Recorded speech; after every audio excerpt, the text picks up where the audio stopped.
সময়ের সাথে সাথে আরও ভয়াবহ রূপ ধারণ করছে ফ্রান্সের দাবানল। নতুন করে দুটি এলাকা থেকে সরিয়ে নেওয়া হয়েছে প্রায় 30,000 মানুষকে।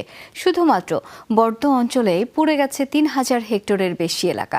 এদিকে কর্তৃপক্ষ জানিয়েছে তীব্র দাবদাহের কারণে সৃষ্টি হয়েছে খরা, যা থেকে ছড়িয়ে পড়ছে দাবানল, যা গত 2 দশকের সকল রেকর্ডকে ছাড়িয়ে গেছে। ভোগান্তি ভুলে চলে আসুন রিগালে। ওয়ারেন্টি সহ স্টাইলিশ কালেকশন নিয়ে রেডি রিগাল ফার্নিচার। দাও দাও করে জ্বলছে আগুন। লালচে কমলা রঙের আগুনের আভা আর তীব্র তাপে চারপাশ যেন নরককুণ্ডে পরিণত হয়েছে। এই ধ্বংসলীলার মাঝেই জীবনের ঝুঁকি নিয়ে আগুন নেভাতে কাজ করে যাচ্ছে ফায়ার সার্ভিস কর্মীরা।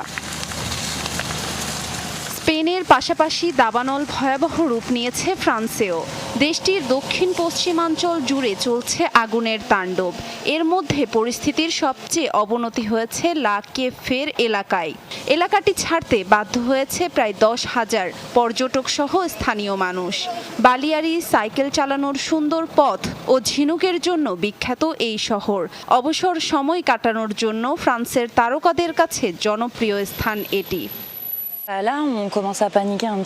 প্রাণপ্রিয় শহরকে এভাবে ধ্বংস হতে দেখে আমার হৃদয় ভেঙে যায়। বসবাসের জন্য অন্যতম মনোরম একটি জায়গা এভাবে ধোঁয়ায় বিলীন হতে দেখা সত্যি বেদনাদায়ক।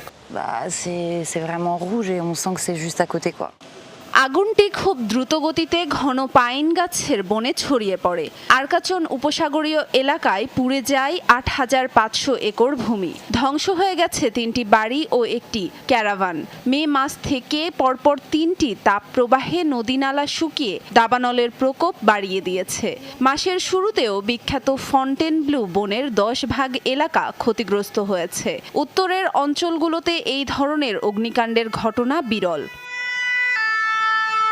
দক্ষিণে জিরোন্দ অঞ্চলেও দাবানল থেকে বাঁচাতে নিরাপদ স্থানে সরিয়ে নেওয়া হয়েছে 12,000 মানুষকে।